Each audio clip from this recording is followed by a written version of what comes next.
America Iran பேச்சுவார்த்தை பாகிஸ்தான் நடுவராக களமிறங்கியது.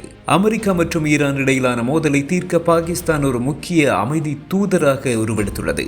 பாகிஸ்தான் பிரதமர் ஷெஹ்பாஸ் ஷரீப் இஸ்லாமாபாத்தை பேச்சுவார்த்தைக்கான மையமாக அறிவித்து இரு நாடுகளுக்கும் இடையே நேரடி அல்லது மறைமுக பேச்சுவார்த்தையை நடத்த முன்வந்துள்ளார். பாகிஸ்தான் ராணுவ தளபதி ஆசிம் முனீர் அமெரிக்க அதிபர் டொனால்டு டிரம்புடன் தொலைபேசி வழியாக பேசியுள்ளார். அதே நேரத்தில் பிரதமர் ஷரீப் ஈரான் அதிபர் மசூத் பெசக்கியானுடன் தொடர்ந்து தொடர்பில் இருக்கிறார். அமெரிக்கா வழங்கிய 15 அம்ச அமைதி திட்டத்தை பாகிஸ்தான் வழியாகவே ஈரானுக்கு கொண்டு சேர்த்ததாக தகவல்கள் தெரிவிக்கின்றன.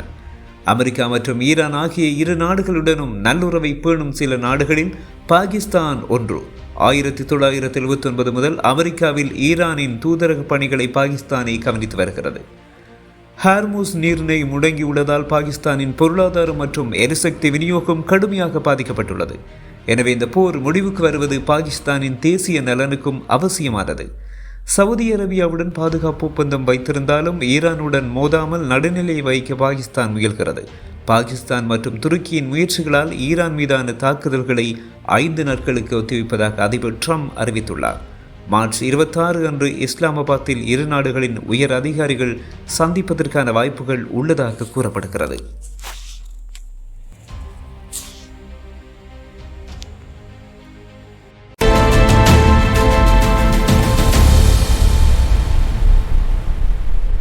ஐரோப்பாவில் பாலஸ்தீன் அங்கீகாரம் புதிய திருப்பம். ஸ்பெயின் பிரதமர் பெட்ரோ சான்சஸ் கிழக்கு ஜெருசலேமை தலைநகராக கொண்ட சுதந்திர பாலஸ்தீன நாட்டை அங்கீகரிப்பதன் மூலம் மட்டுமே மத்திய கிழக்கில் நிரந்தர அமைதியை கொண்டு வர முடியும் என்று வாதிடுகிறார். ஸ்பெயினுடன் சேர்ந்து அயர்லாந்து மற்றும் நோர்வே ஆகிய நாடுகளும் பாலஸ்தீனத்தை அதிகாரப்பூர்வமாக அங்கீகரித்துள்ளன. இது ஐரோப்பிய ஒன்றியத்திற்குள் இஸ்ரேல் மீதான அழுத்தத்தை அதிகரித்துள்ளது. ஸ்பெயினின் இந்த முடிவால் அதிருப்தி அடைந்த இஸ்ரேல் ஸ்பெயினுக்கான தனது தூதரை திரும்ப பெற்றது. இதற்கு பதிலடியாக ஸ்பெயினும் தனது தூதரை இஸ்ரேலிலிருந்து நிரந்தரமாக திரும்ப பெற்றுள்ளது. இது ஐரோப்பாவில் பாலஸ்தீன ஆதரவு அலை அதிகரிப்பதை காட்டுகிறது. குறிப்பாக காசா மற்றும் லெபனான் மீதான இஸ்ரேலின் தாக்குதல்கள் தீவிரமடைந்துள்ள சூழலில் ஸ்பெயினின் இந்த நகர்வு இஸ்ரேலை சர்வதேச அளவில் தனிமைப்படுத்தும் முயற்சியாக பார்க்கப்படுகிறது.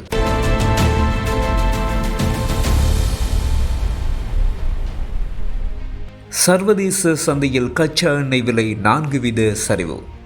ராய்ட்டர்ஸ் செய்திகளின்படி அமெரிக்கா வழங்கிய 15 அம்ச அமைதி திட்டம் குறித்த செய்திகள் வெளியானவுடன் சர்வதேச சந்தையில் கச்சா எண்ணெயின் விலை சுமார் 4 வீதம் சரிந்து ஒரு பேரல்